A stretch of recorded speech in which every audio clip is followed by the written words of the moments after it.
the honor of Rebecca and Roberto and Caleb being here this morning.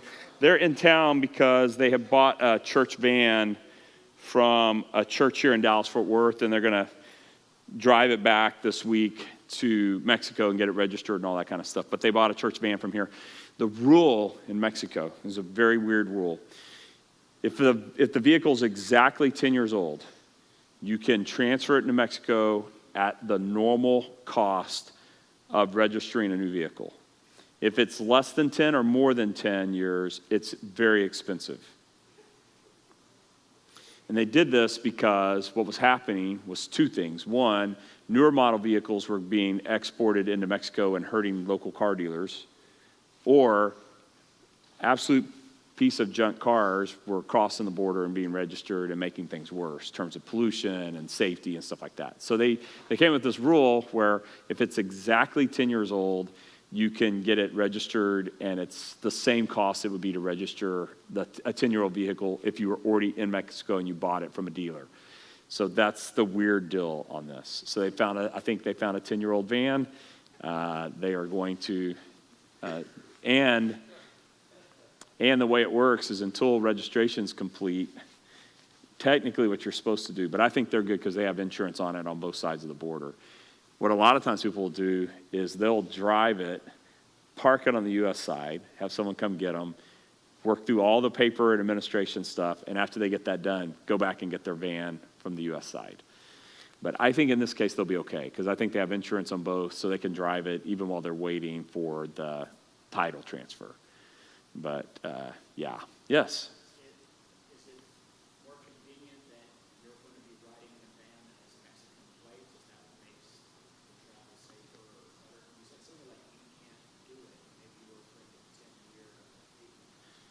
No, sometimes, you mean why is it a problem to start driving it in Mexico? It's usually an insurance issue.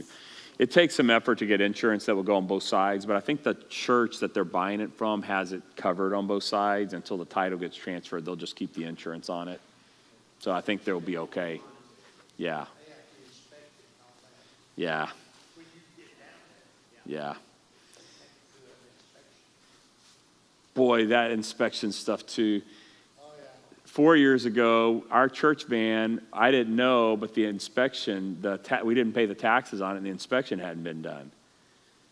So the Mexican government, when we tried to cross the border, they almost confiscated the van over it. And we're going to be there for three days. So, now what are we supposed to do? It's our only way in and out of the country. So I was like, all right, I'll just go get it inspected while we're down there. Well, you can't get your vehicle inspected in McAllen if you live in Dallas-Fort Worth. You can't do that because there's different testing for admissions. If the emissions testing was the same, you could do it, but if it's not, you can't do it. So I couldn't get it inspected. So for 3 days, we crossed that border, and every single day, it was really scary. They gave us such a hard time. And Reuben talked us out of trouble basically all 3 days, but they held us up. One day they even ran it through the x-ray machine and everything. It's like, okay. They have this giant x-ray machine, and you drive it in there or whatever. And so they gave us such a hard time over it. But so I learned my lesson on that. Do not drive out of here until you know for sure it has passed inspection and has the tax sticker on it. So, yeah, tough lesson. But anyway, so it's good to see them. I didn't know they were coming, but they came up to get this van. And Caleb's staying for a month. He's helping a Spanish-speaking church, Maranatha Church in Dallas, for a month. They have VBS. He's going to help play music, teach kids and stuff. He's super gifted, really good musician, and his English is pretty good, and so he's going to stay for a month and just volunteer, help that church out. Maranatha Church, I didn't know it, but Maranatha Church in Dallas. He said it's a small church, and so he's going to spend the month just helping them with their children's ministry and things like that. So anyway, well, it's good. I'm glad Roberto's here. I'm literally going to hire him out. He's a master electrician. I'm like, dude, can you help me? Because I was going to switch out these 7 light fixtures at the rent house we're trying to sell. And I was already like super nervous about this, going, me doing electrical work's a bad idea. But he's a master electrician. He puts in whole like electrical panels at huge factories and stuff. He's remodeled their whole church. Like he's built their whole church from the ground up. So by himself, basically, and with a few volunteers. So I'm like, dude, you in for a few days? He's like, yeah, why? I was like, on Tuesday, he's going to come over and help. The house is supposed to go on the market next weekend. And I was like, all right, can you help me? Can you fix? I was going to do it myself. I think that's a bad idea. He's like, I can help you out. So I was like, good. Because if I do it, I'm always licking my fingers to test it if it's hot, things like that. You know how the 9-volt battery test, you touch it to your tongue. I just do that with the 2 wires, just see if it's on. Did I throw the right breaker? I'll test it, that kind of thing. So because of that, it'd probably be better if someone who knows what they're doing helps me out a little bit. So he's like, yeah, I'm in town. I'll come by and do some stuff. So anyway, I think it's cool. But yeah, we'll see them. They'll be at the conference here in a few weeks too. So end of July, and they just came with the van, but they come every time to the conference. They've hosted several of them too at Valle Hermoso, and so that's so funny. I was like, so how long are you in town? He said Thursday. I said, what are you doing between now and then? He's like, why? I was like, because I need you to come do some things for me. He's like, oh, okay, I can do that. I got nothing else to do. I was like, all right then. So, all right, that helps. Because I was for sure going to try it myself. And so I'll limit it to doing other minor things like foundation repair or something. I don't know. All right. I'm kidding.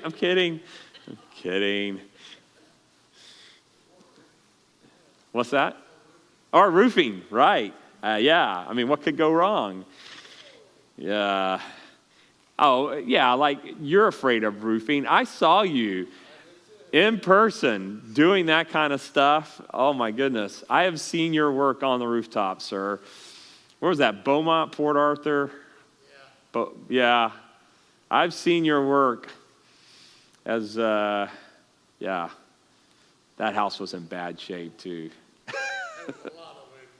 Yeah. I think we replaced some decking on that one, too, not just the shingles. Our youth did that this week. They spent a whole week re-roofing a house. They got down there, and there were some shingles as deep as 6 deep. So instead of people, like, replacing the roof, they just put another layer on top. And then some of the sections had 6 layers of shingles on there, which might not be according to code. I mean, I'm not sure. But 6 shingles deep might violate some city codes. I don't know, some construction codes.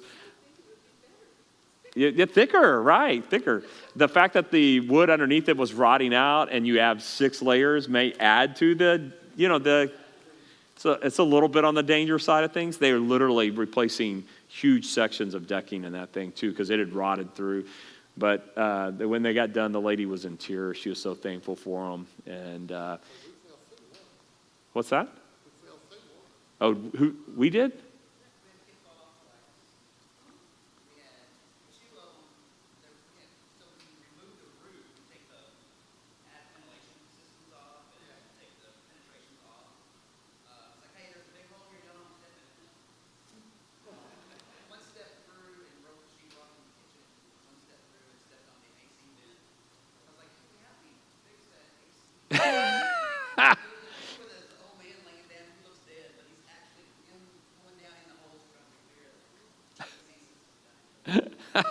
Oh, man.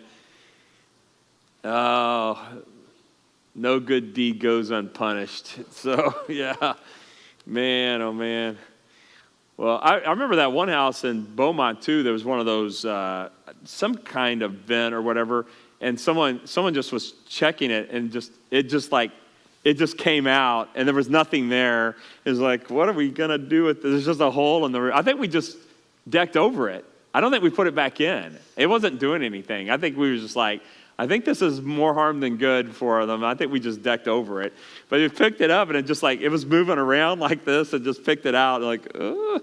Anyway, those are the houses where all the roofs were covered. I know there's a very unpopular company right now, but Bud Light had donated these massive canvases, like covers or whatever. And so they just draped them over their houses. These things were huge, like massive, but they had donated all these, and so you just it was like a tarp basically, and they would somehow secure them to the roof, and that's what until you could come, do what we did, they would just drape them over their house to keep the water out of them. And it was right after that hurricane. I don't even remember which one, but anyway. So our youth worked all week, mission trip this week, so thankful for them. And we got a group again going into July into Mexico for 3 days. We won't spend the night in Mexico, we'll just go in and out. Rio Bravo there's a bridge there, and there didn't used to be a bridge there. So you used to have to cross at Progreso and drive about an hour through these very remote highways. And yeah, not a good idea, by the way, just for the record. One time we got down there, I couldn't find Pastor Tomas, and we had all this stuff in a U-Haul, or in the church trailer, and I wanted to leave it. So I turned to one of the guys and went, "Hey, you want to spend the night here?" He's like, "I guess." So we rented a hotel room, unloaded all the stuff in the hotel, and left him in Mexico.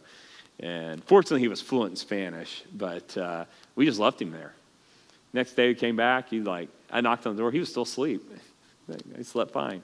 So we loaded all the stuff up again, and I think that was the trip where they incarcerated 4 of our people. Yeah. Huh? So you don't want a car that's more than 10 or less than 10 years old, and you don't want to be bringing clothes into Mexico. Clothes, drugs, and weapons in cars less than or more than 10 years old will get you in trouble. It's just the way it goes. And so we had clothes for the pastors' conference. And the first day we came through, we had the trailer, and they're like, "Hey, can you pull over there?" I was like, "I'm pulling this trailer. I cannot drive with a trailer behind the van." So I was like, "Okay." So they pull over, they're like, "What are y'all doing?" And we said, "Well, we closed. We have this pastors' conference." They're like, "Oh, okay." And so they didn't say anything about it. So then I backed over the orange cone and wedged it under the tire of the van. So then when I pulled up, she started saying something in Spanish, and I turned to my translator in the front seat. He goes, it was Laura. She goes, "She wants to know why you ran over her orange cone." A month later, someone took an orange cone and shoved it under the tire of my car and left me a note on it out here in front of the church. Well played. So the same thing happened on Friday. When we came in Friday morning, that's when I went back and woke him up and had all that. But they didn't say anything to me at the Progreso Bridge. Saturday, they were coming over. I was already in. They're coming over, and they had the trailer, and they had Eli had his truck, too, loaded with stuff. You can't bring clothes in, and they arrest them. And they are going to drive them from Progreso to the Reynosa Bridge, which is about an hour and a half drive in Mexico. And they won't let them drive, so they put the federale, or the immigration people, driving each vehicle. And they put the guys in one car and the ladies in the other. So the guys are in Eli's truck, and our ladies are in the van with the trailer. And so Anna's in the front seat with one of them, and Eli's in front seat with the other. And they just hammer them with the gospel the entire hour and a half drive. You guys are harassing us. We're here trying to help your country. You got all kinds of troubles here. The gospel's the only thing that's going to change this. You guys are scared of the drug lords down here. The only thing that'll ever break this drug lord stuff going on and this violence is if the gospel of Jesus comes here and just hammers them with the gospel. So they get down there, and they throw them in this holding tank. And they had opened the back of it, and they'd taken some stuff out of both the truck and the trailer. They'd been in there for about 30 minutes, and the guy who drove Eli, he felt so bad for him, he went and got him dinner, brought him dinner back. So they're sitting in this containment area, and this car pulls up. They can see it pull up, and the drug-sniffing dogs go crazy. So there's 2 guys in the car. They get them out. They get them on the ground, handcuff them, and they start in the car. The dogs go crazy at the panel of the car, like the AC, and they start ripping that out, and there's drugs all in there. So they take these two guys and they put them in the same holding tank with our people. And they have federales in there with machine guns and everything. And Eli and Anna are like, we're here to help pastors in Mexico to encourage people with the gospel, and you're pointing machine guns at us. And the guy goes, you're right, get out of here. So Eli goes out and proceeds to reload the trailer with all the stuff they'd pulled out of it, closed it back up, and they drove off with everything we had. Came to the conference, all the clothes that we took with us, took it all in anyway, despite all of that. So we learned our lesson from that, about how to do it. We still run into some issues, but we learned our lesson from that. But it was a scary moment for 4 church members who were, Roberto was one of the people with them. And Roberto called Ruben, my translator, and he goes, come help us. And Ruben looked at me like, and what am I going to do? Like, an American who happens to be bilingual, there's a lot of those. This isn't going to help them any. But Eli and Anna, they were totally unfazed by the entire thing. They've gone back ever since, so is Ruben. There was times when it got so dangerous in Valle Hermoso, though, that just Ruben and I would go. We wouldn't take anyone else. You'd pull into town, and they had these sandbags stacked military areas on each side of the road with people with machine guns pointed down the highway. And then Humvees with machine gun mounted on the back of them, driving through the city the whole time. And at that point, and the head of the federales, Ruben and I would just stay in the hotel there. Valle Hermoso is a much longer drive than Rio Bravo. The head of the federales, though, was in that hotel we were in. So the whole time you'd go to and from your room, there would be people with machine guns coming and going. And I was like, I feel pretty safe here. You know what I mean? Like, there's no way that they would think that was a good place to hit. So anyway, we've had some pretty interesting moments in Mexico. There's a lot of good ones, some fun ones, some crazy ones. We gave him a truck once to Raimundo in Juarez.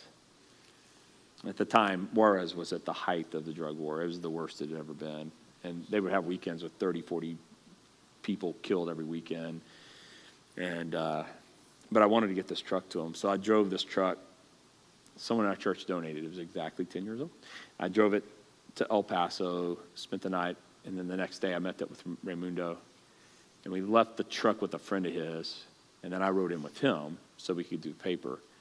And there was a guy who was going to help get the paper transferred. So we go to this guy's house. He's got bars on all the windows and everything. I go to this guy's house, and I'm carrying $1,000 in cash. And the transfer was going to be like, I didn't know exactly how much. It was going to be like $600 or something. So we're in the middle of Juarez in the heat of this drug war, and there's a guy I don't know across the table from me, and I'm counting out $100 bills to him. And he's supposed to take care of the transfer and everything. We get back in the car, and I'm like, we won't get 1 block from here before someone shoots and kills us all and steals the rest of this money. So we pull around, and we were going to go down to Constitution, Mexico, because they were having a missions conference. And Raimundo was going to speak, and I was going to speak. And I had a visa.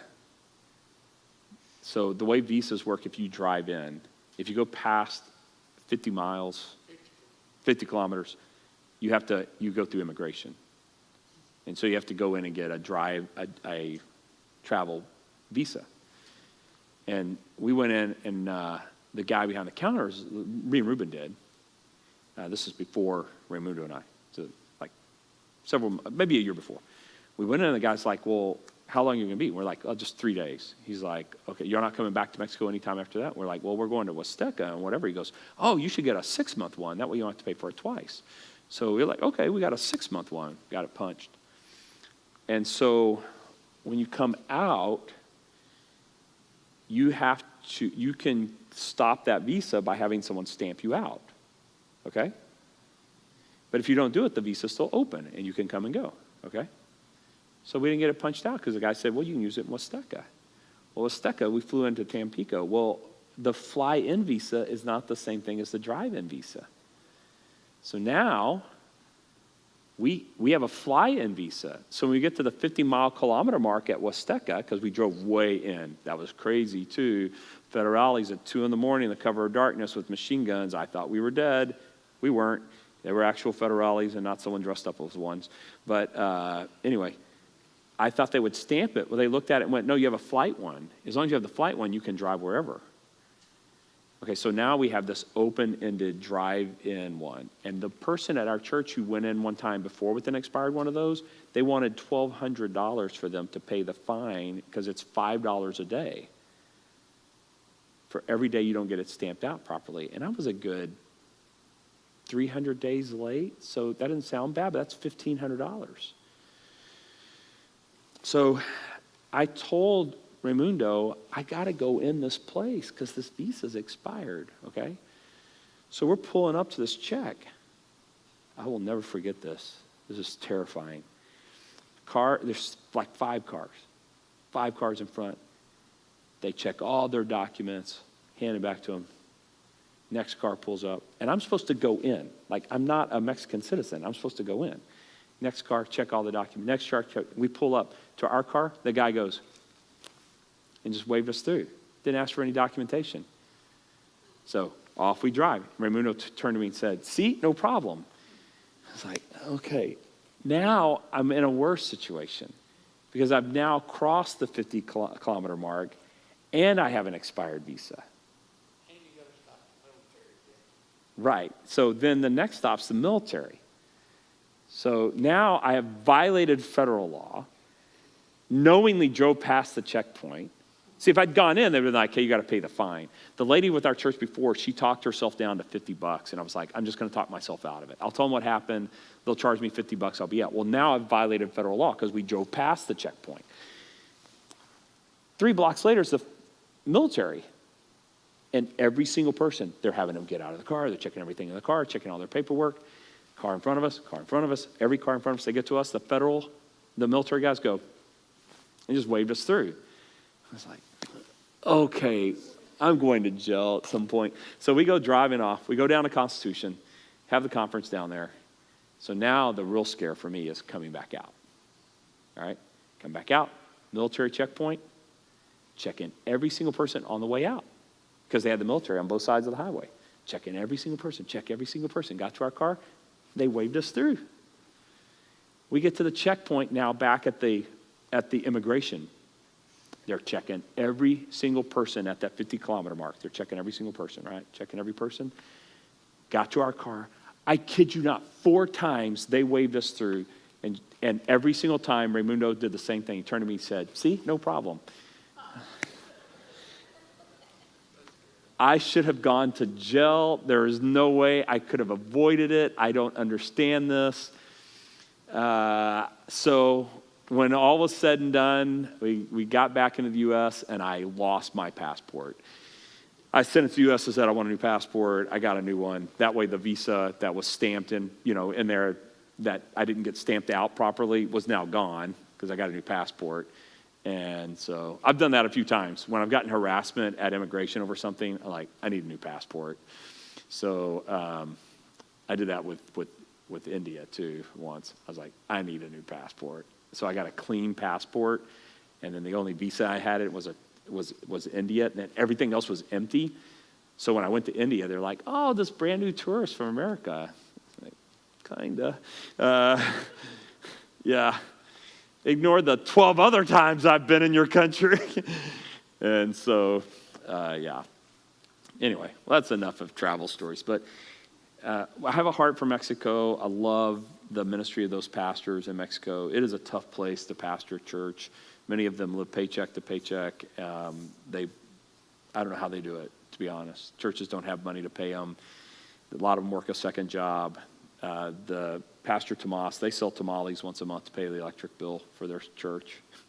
They go door to door and sell tamales once a month. And but they're real courageous people and share the gospel and love their communities. So I'm very thankful for them. And I've missed them. It's been 4 years since I've seen them. And so I'm really looking forward to seeing them again. And so 5 weeks. Every trip in and out was different. I know.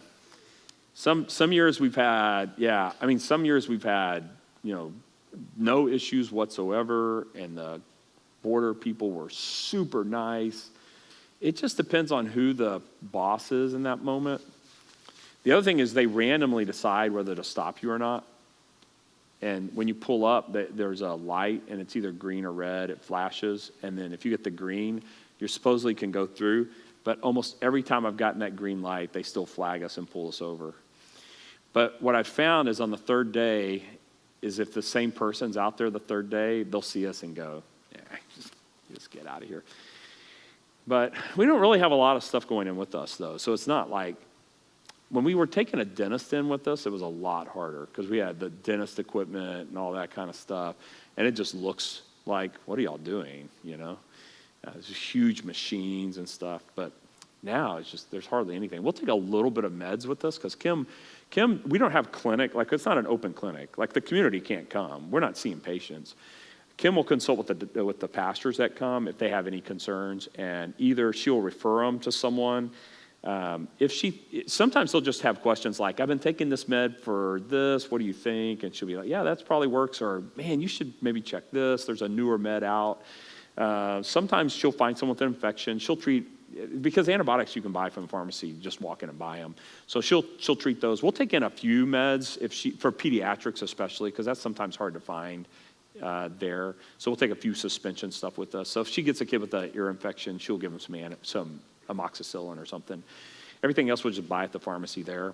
But we don't actually run an open clinic. This isn't us running a clinic down there.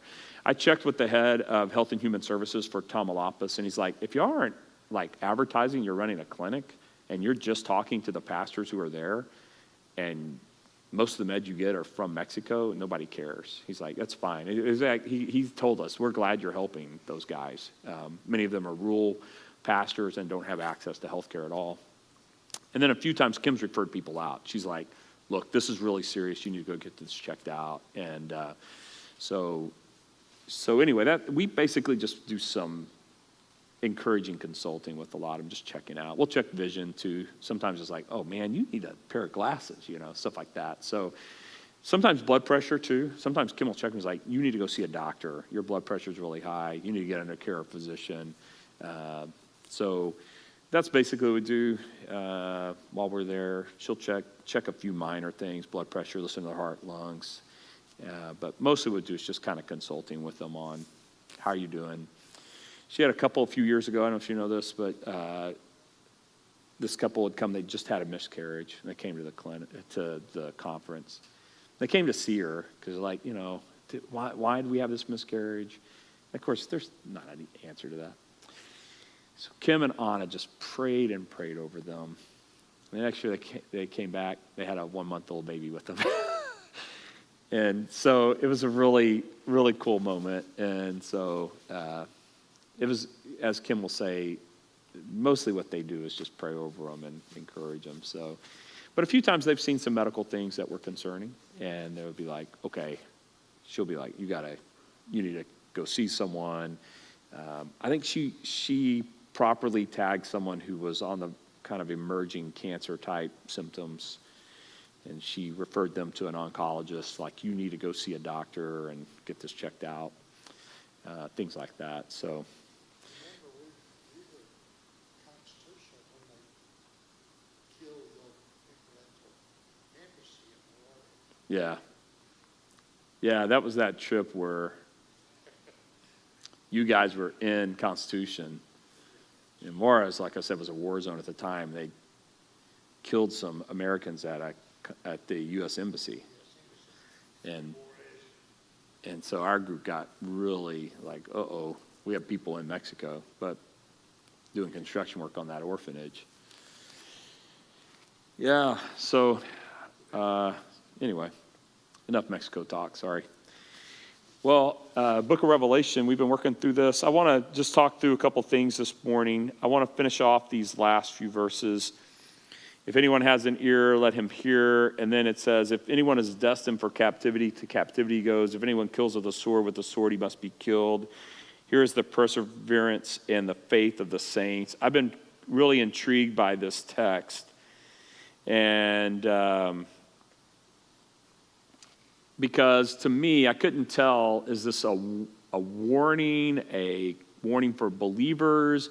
Is this a warning to those persecuting the believers? I was trying to work through this, okay?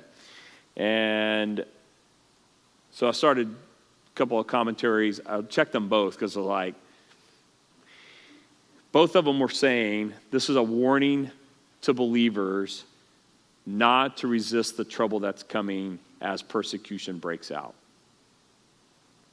So I'll give you the quotes from it, all right? So Revelation 2, it says, do not fear what you're about to suffer. Revelation 2:10, this is the church at Sardis, remember that?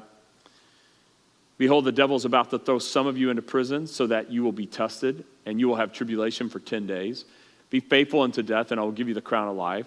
The one who has an ear, let him hear what the Spirit says to the churches. The one who overcomes will not be hurt by the second death. So this is a warning to the church at Sardis, and it has the, let him who has an ear, let him hear. And then it has this warning about trouble coming, and he says, hey, you're about to be tested for 10 days, but be faithful until death. In other words, hey, some of you are going to die, just letting you know. I guess it's better to know. Maybe it's better. Like if you're in Sardis and you're at the church and he reads this letter, are you going, I guess it's better if I know I'm going to get arrested and then get killed? Or maybe I'd be better off if you just didn't tell me. I don't know. I'd have to work through that. But Jesus himself, this is the language that we see in Matthew 24 and the Olivet Discourse, where he says, then they will hand you over to tribulation and kill you, and you will be hated by all the nations because of my name. And at that time, many will fall away, and they will betray one another and hate one another. And then later on in that chapter, he says, for then there will be a great tribulation, such as not occurred since the beginning of the world until now, nor ever will again. And if those days had not been cut short, no life would have been saved. But for the sake of the elect of those days will be cut short. So Osborne says this about, because this is my view on the Olivet Discourse. It's about the destruction of the city of Jerusalem, and the worst ever tribulation in Jerusalem's history was 70 AD when the Romans destroyed it. Because at the end times, the book of Revelation says God's going to protect the city of Jerusalem. But at 70 AD, it gets wiped out. And this is what Osborne says then, because this is, anyway. It is likely that Christ was speaking of the destruction of Jerusalem as proleptic. Remember the proleptic word? It's like a historical example or a model, an example maybe, a parallel, typology. Anticipation of the final great tribulational period. And then Osborne says this, one could argue that this provides the horizontal dimension of the whole book. Horizontal meaning how we're going to deal with one another. Vertical dimension meaning us and God. Like how are we going to deal with God? But he's saying about the book of Revelation that this whole deal about, hey, some are going to go to prison, some are going to die by sword, this whole thing. He says this, the command for faithful endurance in the midst of terrible persecution, the picture of steadfast endurance stands in obvious contrast to the dragon. But together, they deepen the meaning of endurance, adding the aspect of being faithful or remaining true to Christ. So, this is this call for the church. Like, tribulation's going to come. It's going to break out. And you guys just know that it's happening at the sovereign hand of God. Like Sardis, you're going to spend 10 days in prison, and it's going to end in death. Thanks for telling me, I think.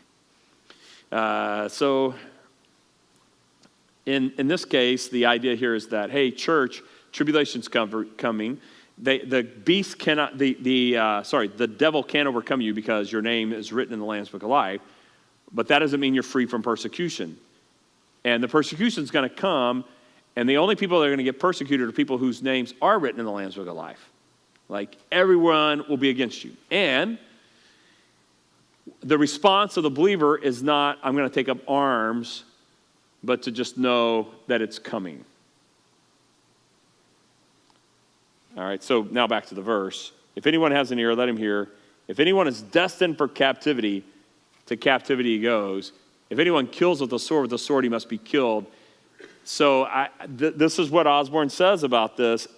As saints go through their terrible tribulation, the ethical requirements is tough. They are passively to accept their imprisonment and martyrdom and place their trust entirely in God. Now, I thought maybe Osborne's off on this because I thought these verses may be directed at all those raging war against the church. But I go check the NICNT and they say the exact same thing. That this is a statement to the church, like, he who has ears, let him hear, means we're talking to the church now. And hey, church, by the way, if you're destined for captivity, this is the sovereign will of God. There's nothing you can do about it. If you're destined for death, this is not a time to take up arms, just to accept your fate.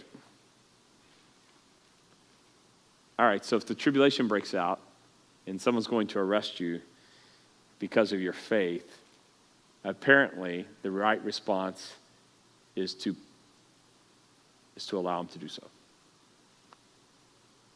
Yes, when? This comes up whenever there's a mass shooting, and especially if church is involved. There's always this discussion, should we start bringing guns to church? It's been a while since we had a church shooting, but I've had this discussion. Yeah. I would distinguish this from, this is not some crazy person who's just doing evil. Evil should be stopped like that from some just crazed person. This is a governmental, worldwide, at the orchestration of the beast, well, at the orchestration of the dragon, with the bequest, at his bequest, the beast is now performing, and this is a corporate organized thing. This is different than some person who's lost their mind, something's happened, they've been out in the sun too long in Texas or something, and they barge into any facility, whether it be a church or a school or wherever, and start shooting. I think their obligation is to protect the innocent. And we have security people at Matthew Road, and I'm saying we were perfectly secure because you're not secure. If someone wants to do an act of evil, we've learned in this world, it's terrible. But if someone wants to do something evil, it's really hard to stop them. But we do have people at Matthew Road. We have a security team who literally is watching for this. And I can assure you that if they can take that person out, they will. And I'm not reading this verse as any verse as an indictment on that. Because that person's just crazy. And if we don't take them out and they leave here, they're going to go home to someone else. And that means if we are able to stop them, we should. And anyone who took action to stop them should sleep just fine, as hard as that is to know you took someone's life, is to say, in exchange for dozens of additional people who could have passed. So we have a security team, and if one of them had to act in order to protect the church, I don't think this verse is part of this. I would put this verse in the area of organized governmental legal action against the church, like the early church faced. The early church faced this, the government endorsed arrest and persecution that we're not supposed to resist. Yes? Way back, we had two Osborne quotes, and the one that intrigued me is he was saying something about this being like a final tribulation. Yeah, so Jesus is talking about the AD 70, and he basically says that the destruction of AD 70 and all the things that happened to believers in Jerusalem in AD 70 functions as a typology. This is why I'm a typological historical premillennialist. Typological preterist, historical premillennialist, is that I do think 70 ADs are relevant, and I do think it models for us the way the final events will go. With this exception, Jerusalem itself will be protected. Yes? Okay, yeah, I was stuck on the word final, and I just didn't know. Proleptic anticipation of this great tribulation of Revelation 13. That Matthew 24 is a model or type of Revelation 13, other than it's global, and it's a final one. How can you be preterist and then go, but there's the final one that's still coming? He's not preterist. Osborne's not preterist. He's historical premillennialist. Yeah. He is, no, but the Olivet Discourse is, the Olivet Discourse is, I think, about 70 AD. The Jews as a nation rejected the Messiah, and that is in a generation, before this generation passes away, the judgment of God fell on it. And I think Jesus is talking about 70 AD. He talks about a second coming later, where he says, now as to the second coming, no one knows the hour. So he changes topics there. So Jesus is talking about 70 AD because they're asking about the temple. Revelation's not talking about the temple. Revelation is dealing instead with a worldwide fall under this demonic influence. So I would distinguish between the Olivet Discourse and 70 AD destruction and this great tribulation. Osborne's making that distinction as well, which is why he distinguishes this final great tribulation in Revelation 13 is being modeled for us in 70 AD. It's me. I flip into scroll in my mind. Yeah, you're fine. No, it's totally cool. But if you're thinking that, other people may have had the exact same question. So just to clarify, so what he's talking about is that Matthew reference, Jesus talking about 70 AD and destruction of Jerusalem.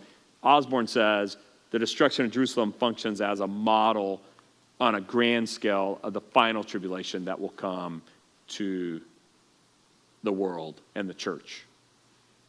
And what Osborne claims here is that our response to this is passivity, to not resist. That's tough because Americans don't like hearing that, right? It's like, we should protest. But apparently, if you're being charged, oh, by the way, the saddest thing would be to be living through that time period and they didn't say anything to you. Because that means there wasn't enough evidence in order to be convinced you were a Christian. So here's hoping to arrest, because the indictment would be, they didn't arrest me. Why not? Well, you haven't been to church in 7 months, and the way you cussed out your neighbor the other day when they cut you off, they were pretty sure you were not a Christian. So I'm just saying, I would be hopeful here because of arrest as opposed to the opposite. So, because I would think that would be an indictment on us. There's no need to arrest them. There's no authentic Christianity there anyway. Let them go about they can even still keep going to whatever church they're going to. There's no evidence that the people at that church or that individual, there's no evidence here they're true followers of Christ. So they're cultural Christians, let them go. I'm just going to tell you, it would be an insult here if we're not on the list. So, yeah. All right. So here's what Mounts, the NICNT guy, says. In view of the impending persecution at the hands of the beast, it is certain that captivity and death by the sword await those who faithfully follow the Lamb. There is a certain grim reality that lies ahead for believers. They will be taken into captivity, and many will be put to death. And then he says this, the conclusion, therefore, is that there is a need for endurance and faith on the part of Christ's people. When impending persecution breaks upon the church, believers will need to meet it with steadfast endurance and unwavering faith. Yeah. You know, Americans have lived in the shadow of this, Judeo-Christian ethic for a long time. We don't live in the world that much of the believers in the world live in today, which is like Myanmar or India or China, where going to church is a very dangerous activity. And the threat of arrest, the threat of being killed because of it. In China, if you're a pastor, the threat of spending a year in prison under hard labor, those are realities that for us are unthinkable. And so I wonder if that kind of treatment of the church under the final tribulation is not a worldwide experience. I think that may be where this is headed. I'm not saying it's going to happen in our lifetime. my only suggestion is if it does, it'd be good to be prepared. And so some people are like pre-tribulational rapture people, and like, we're not going through any of this because the rapture is going to happen first. Well, cool. On the way up to heaven, you can tell me I was wrong. I'm totally cool with you on the way up going, you were wrong about this. But if I'm right about this, I'd much prefer the church be prepared if a tribulation's coming. Then the tribulation breaks out and you go, I thought you told me we were going to avoid all this. So I'm hedging my bets. First of all, I don't see it scripturally. But secondly, I think it was Corrie ten Boom who said the most dangerous doctrine she could think of was a pre-tribulational rapture doctrine. Because she had lived through a tribulation. And she's like, these pastors are setting people up if trouble breaks out like what we experienced during World War II. If y'all don't know Corrie ten Boom and you haven't read The Hiding Place, shame on you. Please fix this immediately. One of the greatest books ever written. It will blow your mind. It is a page turner and it is just incredible. So if you've never read The Hiding Place, please get your hands on it immediately. It will change your life. Favorite quote of any book of all time. God, thank you for the fleas. You know that line? God, thank you for the fleas. Man, that is such a powerful moment in that book. God, thank you for the fleas. They're in a Nazi concentration camp. And her sister's like, we should thank God for everything. He's like, well, I'm not thanking God for the fleas. And she goes, no, we're going to thank God for everything. Thank God for the fleas. A couple of months later, they were hosting Bible studies in their dorms and realized that the Nazi prison guards weren't coming in there because they couldn't stand the fleas. So they were running a full-out Bible studies every night in Nazi concentration camp in their dormitories without any harassment, with a Bible open in their dorm. And the reason they could do it is the Nazi guards would not step in there because of the fleas. And Corrie ten Boom said, sure enough, thank you, God, for the fleas.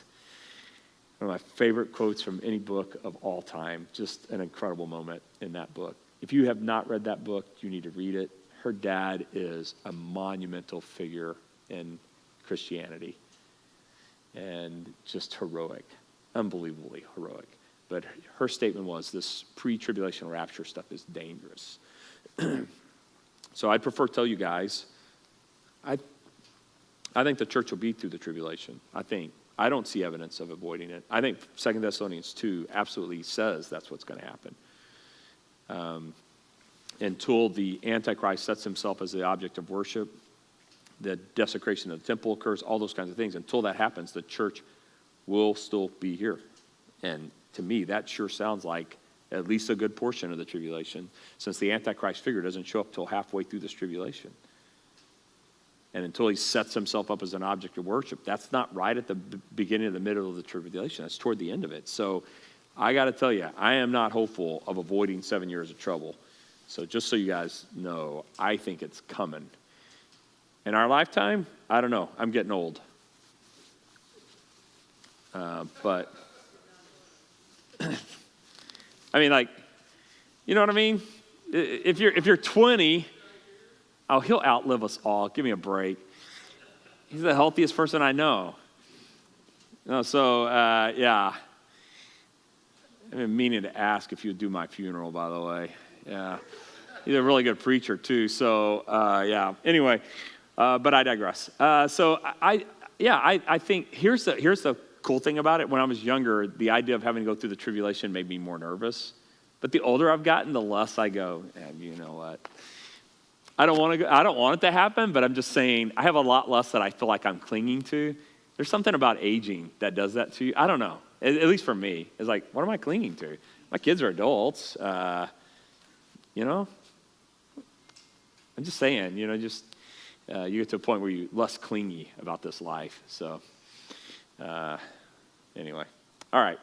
Well, we're out of time, and we'll pick this up next week. I had a couple of summary things about these 10 verses before we launch into the next major section, okay? All right, let's pray. God, you are a God of incredible justice and righteousness, and there are believers right now in the face of great persecution, and just knowing that you are a God of justice, that you will set all things right for them, for all believers. Lord, I pray that irrespective of a great tribulation, that every day we would be faithful and endure whatever our situation with a sense of great confidence in who we are in Christ Jesus. So we pray that you would do a work in us. Help us to trust you in all things. In the name of Christ we pray. Amen.